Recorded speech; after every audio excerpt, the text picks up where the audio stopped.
सलमानच्या जामीन अर्जाला सरकारी वकिलांनी जोरदार विरोध केलेला आहे। हा युक्तिवाद सुरू झालेला आहे न्यायाधीशांसमोर। न्यायाधीश जोशी यांच्यासमोर हा युक्तिवाद सुरू झालेला आहे, पण सरकारी वकिलांचा प्रखर विरोध आहे जामीन द्यायला सलमान खानला। अधिक माहिती देतात आपले प्रतिनिधी प्रशांत कदम। प्रशांत, जामीन अर्जावर सुनावणी सुरू झालेली आहे आणि कोणत्याही क्षणी यावरती जामीन मंजूर होतोय किंवा नाही ही माहिती आपल्या समोर येऊ शकते। आपल्याला अधिक माहिती देत आहेत आपले प्रतिनिधी प्रशांत कदम। प्रशांत,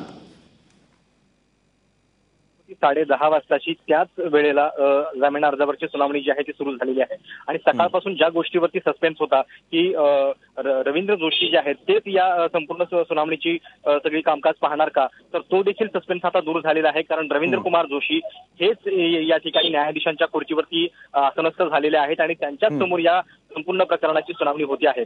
काल जेव्हा हे प्रकरण समोर आलेलं होतं तेव्हा साधारण एक अर्ध्या ते पाऊण तासांचा वेळ लागलेला होता। जवळपास सुनावणीसाठी दोन्ही बाजूच्या वकिलांनी आपलं म्हणणं मांडलेलं होतं आणि आजही अपेक्षा आहे की साधारण तेवढ्याच वेळामध्ये न्यायाधीश जे आहेत ते आपला निर्णय देतील।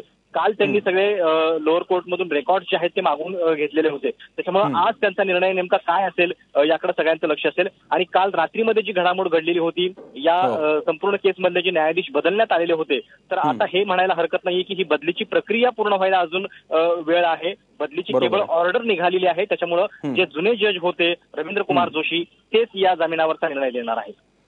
प्रशांत, अगदी कोणत्याही क्षणी याबद्दलचा निकाल समोर येऊ शकतो, जामीन मंजूर झाला किंवा नाही ती माहिती आपण तुमच्याकडे घेऊ। तुर्तास धन्यवाद तुम्ही दिलेल्या माहितीबद्दल।